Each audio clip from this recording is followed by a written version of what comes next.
電気住職三木大雲です。本日はですね、コラボ会ということで、まさか私 YouTube 始めた頃ぐらいから本当によく見せていただいてて、いつかコラボできたらなと思ってたら、また夢が叶いました。ということで、トゥーランドのサムさんに今回来ていただいております。ありがとうございます。本当に。よろしくお願いいたします。まさか生でお会いできるとは。こちらこそです。光栄です。本当に、しかもですね、今、実は私たち、グアムに来ておりまして、コヤッキーさんの、信じられない話の撮影があって、そこにサムさんが来られるというので、だいぶ興奮と緊張してですね。いや。そしたらもう本当にあのままの方で、もう僕から見ても。アイスクリーム屋さんのちょっと話を、トゥーランドさんのさせていただいてるんですけど、ぜひそちらも見ていただいてですね、サムさんが大体どういう人かなというのがわかると思いますので、ぜひ見ていただきたいなというふうに思います。嬉しいです。いや、本当にありがとうございます。こちらこそです。うちのチャンネルなんかに。いや。来ていただいて、本当に。うちのチャンネルは本当に、怪談を中心に、お話しさせていただいてるんですけど、普段どちらかというと、都市伝説とか、そうですね。ね、ちょっと不思議な宇宙人の話とか、もうそれこそ、ね、ジブリの、映画の話とか、いつもそういうのを見せていただいてるんで、怪談ってあまり上げてられませんよね。そうですね。怪談系はほとんどないんですけど、今ちょっとメイン、考察したり都市伝説の話しながら、歴史系とか神話の話をさせてもらうことが多いんですけど、僕の原点は怪談なんですよ。実は。はい。本当に僕、小学校の頃からもう狂ったように怪談ばっかり読んでて見てて。そうですか。で、自分からその怖い体験だったりっていうのをもう求めに行って、もうこっくりさんをやってみたりとか、いろいろ怖い話に載ってるようなことを体験したり、心霊スポット行ったりとか、そういう結構なんていうかね、思春期を過ごしたタイプなので。そうですか。そうなんです。本当大好きです、怪談は。よかったと言っていいのかどうかわからないですけど。じゃあ今までにご体験されたこととかもう心霊写真から、心霊スポット行った上で、事故に遭うだとか、僕、本当に8人から10人ぐらいで、この心霊スポットよく仲間同士で行ってたんですけど、全員が事故ったんですよ。だからもうちょっと本当に、大学入ってからとかもちょっとちょこちょこ行ったりしてたんですけど、やっぱ良くないこと起こるなってなったりとか、で、僕すごいご先祖様が止めてくれるみたいな体験が結構多くて、本当に絶対行ったらあかんよなって、後に分かる場所、心霊写真も山ほど撮れたし、で、その後人も事故ったし、僕も事故った場所に行く、その日に、例えばその自転車のペダルが重くなって動かなくなるとか、その白い影みたいなのがいっぱい見えてきて、僕の写真にいっぱい写ってて、止めてくるかのような怪奇現象が。で、僕、当時はやっぱそういうの気づかなかったんで、そんだけサインが出てても行っちゃって、みたいな、ちょっと痛い目に遭うとか、撮れた写真が、本当に心霊のことを扱う番組でも見たことがないような写真のオンパレードだったりとか、例えば、友達と僕が肩を組んで写真を撮りました。写真を撮ってくれた Y 君が写ってたりとか。でもその2人は不自然な写り方してるんですよ。ちょっと浮いてたりとか。僕ら肩組んでる横に Y 君が浮いてる状態で写ってたり、もうありえないような写真だったりとか。僕、その友達が、また別の友達がピースしてるところが、上半身と下半身が分かれて、写真のもう右上の方に上半身だけ飛んでってるとか、そういうもうありえない。で、極めつけが、僕の友達がこうやってうんこ座りしながら笑ってるみたいな写真があって、ここから、もうなんていうか、火山の噴火のように、これほんまにもう写真でも見たことがないレベルなんですよ。うわーって、火花みたいなのが散ってたんですよ。で、噴火みたいな感じで。よーく見たら、もう一人の友達がバラバラになって飛び散ってたんですよ。そう。で、このバーって言って、その友達の手首とか、首とかが、頭が下向いてしかも落ちていってるみたいな、とんでもない写真ができたりとかして、で、その2人が、その後本当に事故っちゃって、ちょうどその噴火してたここを陥没する頭蓋骨の陥没事故を起こしちゃったりとか、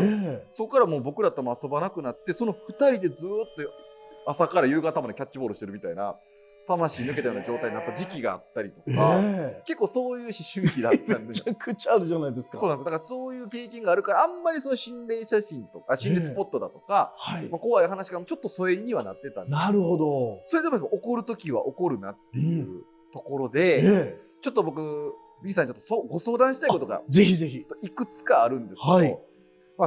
2つありまして、そのうちの1つが、人の生き量っていうところの体験談がありまして、そこに対する相談と、もう1つが、その場所に残る霊みたいなものってあるじゃないですか。森塩をしてみたりだとかいろいろあると思うんですけど、そういう体験談が実はございまして。お聞きしたいです、ぜひぜひ。ちなみに僕、相方と、YouTube やらせてもらってるんですよ。まさきという相方がいまして、で彼と僕ってその見える人からしたら真逆の性質らしくて。あ、そうですか。なんかシークエンス早友さん曰くなんですけど、生き量つきやすいタイプとつかないタイプっていうのがいるらしくて、相方のまさきは一切つかないタイプなんです。つきそうにないですね。やっぱあるんですか、そういうのって。いや、なんかはっきりその区別はないですけども、なんとなくふわっと柔らかい感じがするから、まず人に恨まれるとかっていうことはあまりないような気がしますね。なるほど。そしたらシークエンス早友さんに見てもらった時に、まさきさんは優しいと、優しいんだけど、なんか困ったことがあっても笑顔でこうやってうなずいてるだけっぽくて、なんかこう手を差し伸べてくれなさそうだとなるほどいう感じの話をして、なるほど。で僕はなんかそういう人を例えばこう共鳴しちゃうというか、共感してしまうから、この人分かってくれるかもっていうところで、なんかつきやすい状態になってると。で僕それで早友さんは僕の表現として、その幽霊のシェアハウス状態になってるって言われてもう本当に入りたい放題になってて、僕せめてなんか自分に対してめっちゃ執着があるとか、そういう僕が幽霊ついた感覚って分かるというか、この辺のこの骨がずっとこうしんどくなってくる時大体生き量ついてるみたいな感覚自分で分かる、勝手な感覚で分かるんですけど、なんかそういう執着もらってたんかなとかって思うと、いや何の関係もない人たちが勝手にカパカパ入ってきてたいう状態だというのもあるんですが、やっぱりこの別の形でのそのなんていうか、その執着をいただくこともあったりとかしてて、そういう時は例えばその執着を持ってるなっていう方がいらっしゃった時に、そのうちの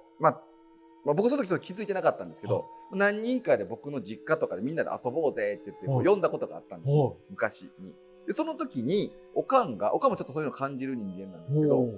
なんか一回も見たことない女の子おったねみたいな、おかっぱ頭でピンクの服着た女の子が入ってきて、あの子誰みたいなこと聞かれたり、そのおそらく執着持ってたであろうこのすぐ後ろにピタッとくっついて歩いてたけどみたいな、でそんな子おらんよみたいな話があったり、で僕がまた別の形でちょっとこうなんか僕はそれ悪いことしてるみたいな感じになるんですけど、そういうことないんですけど、別の形でちょっとその人からグッてこうなんか執着というか、なんていうか嫉妬のなんかわかんないです、何かいただいた時に、周りの人が同時に夢を見るみたいな。僕の足に長い髪の毛の女の人がこうしがみついてたよみたいなことを、私今日夢で見たとか、同時に2人ぐらいから言われたりとか、そういう生き量っていうものっていうものに、だから知らず知らず僕はちょっと感じやすいんですけど、知らず知らずこう影響を受けてる人っていっぱいいるんじゃないかなと。おられるでしょうね。有名な方とかでも、たくさんの念みたいなのが飛ぶわけじゃないですか。ああいうもののこのなんていうか対処法というか、こんな話聞いていいのかもちろん分からないんですけど、もちろん大丈夫です。心構えなのか、ちょっとお聞きさせてもらって。まずですね、念っていう言い方をお経には出てくるんですね。でこれは例えば飛ばされます、私が全く気づいてない場合は、これは玄弱王本人ってお経には出てくるんですけど、かえって本人につきなんていう意味で、本人の元に帰ってくるんです。どうすれば、もうだから気づかないのが一番いいんですよ。うわー、なるほど、であれとでも思うと影響を受けちゃうので、本当は影響を受けないように、例えばなんですけど、私のこと嫌いって思ってる人がいても、いやこの人は別に嫌ってるとかなんとかじゃなくて、この現象に対して、三木谷の言った言動に対して怒ってるだけであって、私を恨んでるわけではないっていうふうに思う方が、これは本人に返っていくんです。なるほど。で、本人の出した念っていうのは、個人のいわゆる性質を持っちゃうんですよ。一人の人として。うわ、そうなんですね。で、これが、例えばサムさんに入ろうと思っても、なかなかサムさんがそういうのにも、こう、受け付けないというか、受け取らなかった、気づかなかったら、これは、やがて、行くとこなくなって、生みの親のところに帰るんですよ。なるほどね。で、これを現弱を本人っていうふうに言うんですけど、ゆえにね、おそらくこの現弱本人というものも分かった人がやってるのかなと思うのが、牛の国参り。うわぁ。昨日わら人形。あのシステムってよくよく考えるとおかしいんですよ。はい。おかしい。わら人形持って、白衣着て、ろうそく立てて、夜行くわけじゃないですか。はい、まずこれ人が見たら、って思いますよね。確かに。なのに、誰にも見つかっちゃダメなんですよ。あ、そうなんですか、ルールが。ルールは誰にも見つからないように、行って、名前を書いて、わら人形に、五寸釘で刺すっていう。で、この五寸釘を打ったら、カーンカーン言うに決まってるじゃないですか。はい。これちっちゃい釘ならいけますけど、五寸釘はさすがに気づかれますよね。で、カーンカーンっていう音に気づいた周りの人たちが、今見に行ったら怖いから、明日行こうかで、次の日になって行きます。はい、見たら、トゥーランドブログ、サムさんって書いてたら、これね、言いに行くじゃないですか。サムさん、誰かに恨まれてますよ。ここで初めて成立するんです。誰かを介して、誰かに恨まれてますよって言われたら、って思いますよね。なります。これがもう術にはまっちゃうんです。うわー。気づかずに、カーンカーンって言わずに、ちっちゃい音でカンカンカンってやって誰も気づかなかったら、特に影響を受けないんですよ、実は。そうなんですか。戻っていくんで。なるほど。で、これあまり気にしすぎると、受けたらどうなるかっていうと、例えば、名前書かれてましたよ、恨まれてましたよって言ったら、サムさんの中で、あれ、もしかしてマネージャーやろかとかね。いや、マネージャーなわけないな。なんか、家族かなとか。うわ自分の中で疑心暗鬼が。でも、山正樹さんかなとか。うわ最悪や。いや、そんなことないですけど。でも、それがずっとなっていくとどうなるかというと、術にはまって痩せていくんですよ。うわなるほど。体調不良に。だから、実は、インターネットって非常に悪くって、悪口書く人いるじゃないですか。あれ、こちらが受け取らなかったら、全部本人に返ってくるんです。そうなんです。受け取っちゃうと、うわみんな世間の人、私のこと嫌いなんかなって思ってしまいますから、実はあまり受け取らないと、向こうの効果ないので。なるほどね。もう、ほがらかに気にしないことです。これなかなか難しいですね。なんか、日本人の、多くの方たちが、やっぱこう、自分に問題があったんかなとか、どうしてもこう思ってしまった時に、わってこう、自分にあまり向けない方が。そうです、そうです。この人の問題だなって。そうです。で、もしかして自分も悪いとこあるかなって反省することはもう全然いいんですけど、反省と嘆きはまた違いますからね。うわ、どうしよう嫌われてじゃなくて、今度からそう思われないように気をつけようで、もうそれでいいわけですし。なるほどね。念が来たら念をなんかいつまでもこっちが抱えるんじゃなくて、もう捨てていく方がいいでしょうね。そういうことなんです。その点なんとなくお会いしたことないんであれですけど、もう正木さんなんかどっちかっていうと、なんか悪口言われたら、ごめんねって終わりそうな。多分悪口ってことにも気づかない可能性が。そうですね。だから多分受けにくいのかもしれないですね。なるほどね。こっちからこう迎えに行くというか、感情僕とかやったらどういうことやろうとかしちゃうと、そうです。もろに来ちゃうんですね。だからもう、これはこれの一つの現象だっていうふうに捉えて、多分なんかその一言に嫌なことがあったんだろうな、次から気をつけよう、で終わらせていかないと。なるほど。で、終わったら大変なのは、その文字を書いた人たちが、現弱を本人で自分の念が返ってきますから。だからこれは自分が意識しなくても、向こうは自分の生み出したものは意識するしない関係なく返ってきます。要は自分で自分に呪いをかけてしまうみたいなことにそういうことです。なっちゃうんですね。これも法華経に書かれてます。そうなんですね。もう真理というか、この世の中の。そうです、そうです。仕組みなんですね。じゃあすごい。これでも本当に実践できたら受けなくなるわけですもんね。そうです。随分楽になると思います。精神的にも。ありがとうございます。はい、ありがとうございます。もう一つございましてですね。はいはい、それがやっぱこう、まあ、こう見てる方も多いと思うんですけども、なんかこの場所嫌だなとか、合う合わへん、ね、神社があったりとか、お寺があったりとか、それぞれあると思うんですけど、僕以前、シェアハウスを、してたことがありまして、で、いろいろ、元、なんか、僕、名古屋に住んでるんですけど、名古屋駅の近くの結構いい広い家が見つかったんですね。で、こんないい物件なのに、しばらく誰からも借りれてないというか、なんか不思議な部屋やったんですよ。なんか普通の、なんやろ、部屋ではね、角部屋の三角形のなんか不思議な部屋やったんですけど、一部屋だけちょっと気持ち悪いなっていう部屋があって、僕は個人的にちょっとそれは感じてたんですけど、シェアハウスやったんで、それぞれ住むじゃないですか。そこに住んだ人が、ことごとく病んでいったりとか、熱を出してしまったりとか、そういう現象が起こってたんですね。で、これもあんまりちょっとね、僕も言ってなかったんですけど、ある日、僕の後輩というか、が、本当に錯乱状態みたいな、ある時も電話かかってきて、誰々君が、もう、わーって叫んだりとか、もうなんかもう錯乱して、もうずっとうろうろして叫びながら歩いてるから、狐つきみたいな感じになって、来てくださいって、僕別の家に住んでたんですけど、行くわって言って、ばあさきとかと一緒に行ったら、もう見たことない状態になってて、で、大丈夫かって言って、僕もちょっとこのお父さん呼んだりといろいろこうしてたんですけど、で、なんていうんですかね、部屋があって、その奥に細いなんか小部屋みたいなのがあったんですけど、そこにちょっと、なんか携帯、お父さんとか電話しないのか探さなあかん、その小部屋の方入って、そこに携帯あったんですけど、もう多分その子もおかしくなってたんでしょうね。もうその部屋がなんかもう儀式の場になってて、祭壇みたいなのが作られてて、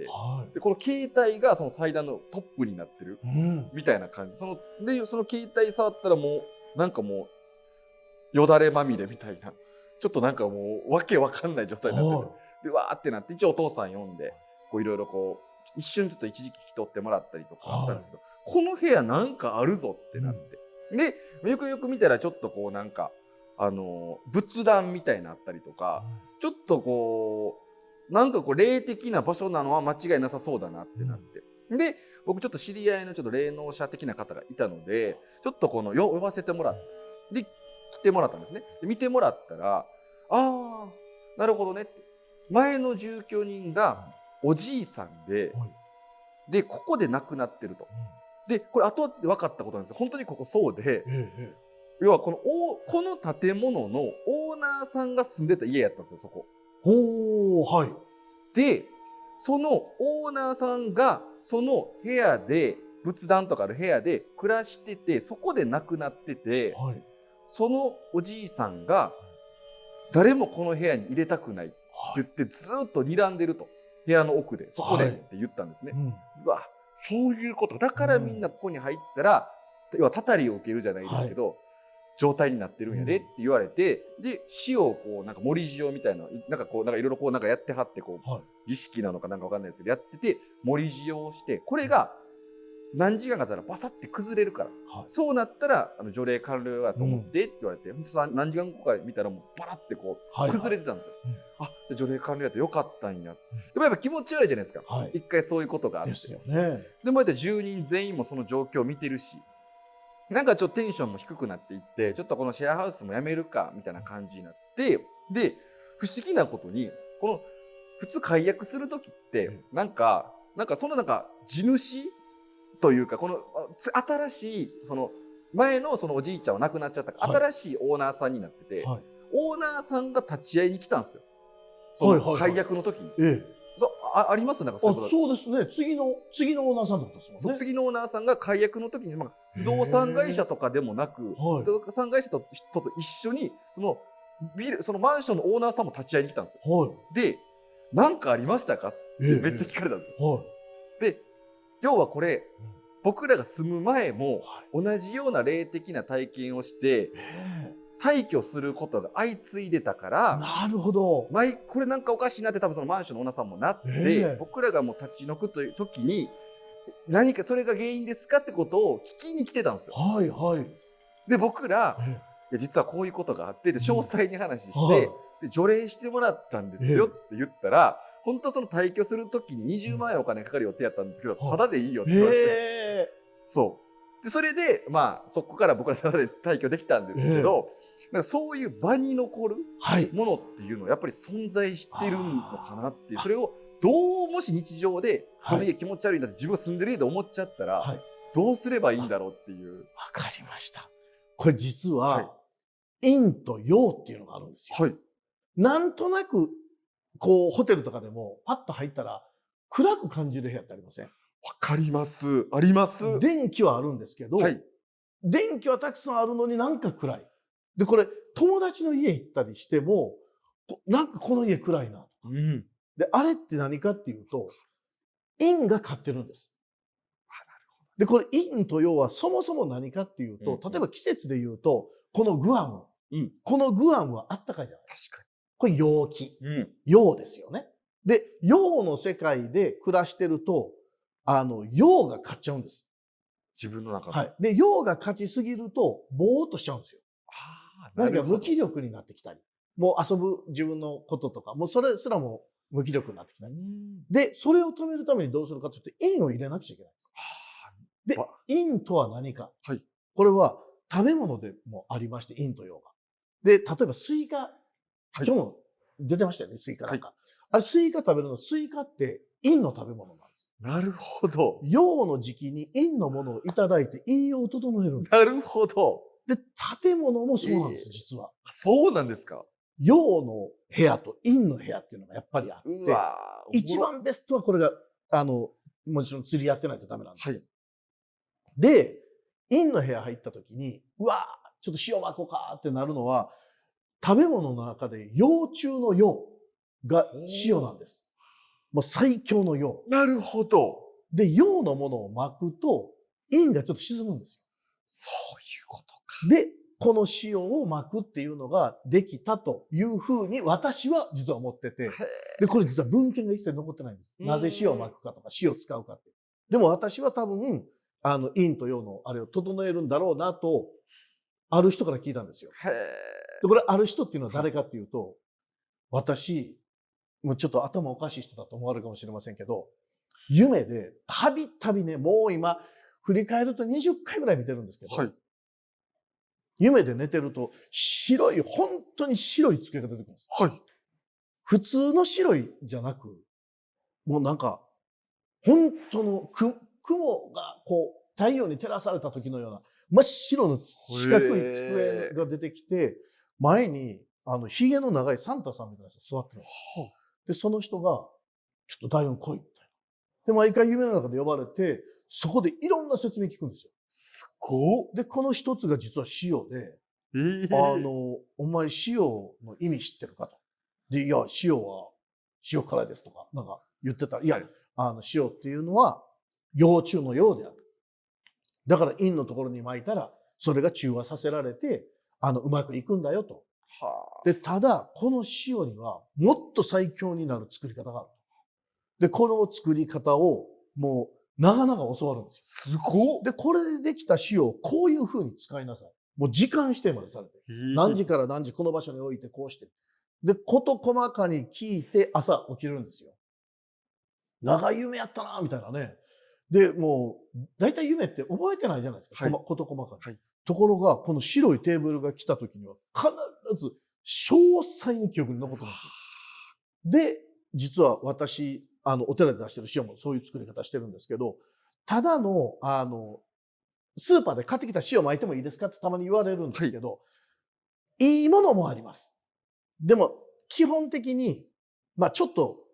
完璧ではないですけど、できれば日本産。日本のものは日本で、消費するのが一番よくって。で、日本産のお塩を巻いたら、ちょっと特別な塩ではないものの落ち着くので、陰陽を整えるのに。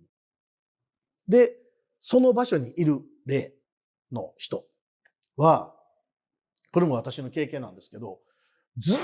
と、ちょっとお店の名前言うと、今ちょっと有名になってるんで、あれなんですけど、とある中華料理屋さんがあって、はい、中国人の人が経営されてたんですよ。で、その方が、バイトを雇ってもみんな辞めていくんです。おばあちゃんの霊が出るからって。で、そのおばあさんの霊が暴れるんですよ。うわ、怖っ。もうお皿投げたり。ええで、それをバイトの人が見て、もう半透明のおばあさんがお皿割ってたとか。でも、バイトの人がどんどん辞めていく。でも、その店主は見えないんですよ。僕は見たことないしなって。で、もうある時トイレの上におばあさんが座ってるのを見て、あ、バイトの人たちが言うの本当だなと。で、店も全然儲からなかったんで、中国帰ります。でも最後に、おばあちゃんの供養したいって。そのおばあさんのせいで店潰れるのに、おばあちゃんがかわいそうから供養したいので、ミキさん来てもらえませんかって言って私行ったら、もう引っ越すんですよ。引っ越すのに仏壇買ってはったんですよ。おばあちゃん用に。で、次のオーナーさん来たら、これはちょっと飾ってほしいって言って仏壇まで買って、で、お経を読んで、じゃあ帰りますねって帰ったんですよ。で、帰って、しばらくしたら、もう予約でいっぱいになりましたって電話来て、どういうことですかって言うと、なんか、覆面調査員みたいな人が、店に来てて、こんな美味しいのになんで客いいひんのかって言って、いろんなマスメディアに流さはったんです。それで今はもう、年中予約取れないんですけど、でもこれは何かっていうと、おばあちゃんが喜ばはったんだと思うんですね。なるほど。だから死を巻くのももちろんいいんですよ。いいんですけど、もう向こう行ってくれじゃなくって、もうここで成仏させてあげるっていうふうに考える方が、まあ一番いいのかなと思いますね。すごい、そういうパターンもあるんですね。だからもうここから出られないのかわいそうなんで、いろんなとこ行ってねって言って、お経をあげる。で、これが西洋と東洋の大きな違いで、西洋の映画、ホラー映画って、悪魔出ていけとか言って、牧師さん VS 悪魔になるじゃないですか。とか日本のホラー見ると、大体亡くなった人がなんで苦しんでるんだろう。なんとかその人を成仏しようっていう。その考え方が東洋と西洋の一番の違いなので、できればこの日本では供養ということを心がけてやっていただくと、まあベストかなと思いますね。なるほど、すごっ。ただまあ、供養まで手が届かないときには、一旦ちょっとお塩を、日本のお塩を巻いていただきたい。シェアハウスのおじいちゃんごめんなさい。今はでももうね、多分喜んでおられるのかもしれませんけど。ということで、もうなんかすっごく貴重なお話をお聞きできて、で、私もですね、なんと出させていただいておりまして。ありがとうございます。いや、もう本当に私の方こそ。めっちゃ貴重な話していただいたので。めっちゃ興奮しました。本当ですか。ありがとうございます。またちょっとこれに懲りず、ぜひ、日本でも、ちょっとグアムでドラマさせていただくという特殊なあれですけれども、また日本でもぜひ、ありがとうございます。よろしくお願いします。ぜひです、お願いします。よろしくお願いします。じゃあ私もトゥーランドブログさんの方にも出させていただいてますので、ぜひそちらもご覧いただけたらというふうに思います。ということで、本日の怪談説法これにて終わりとさせていただきます。どうもありがとうございました。ありがとうございました。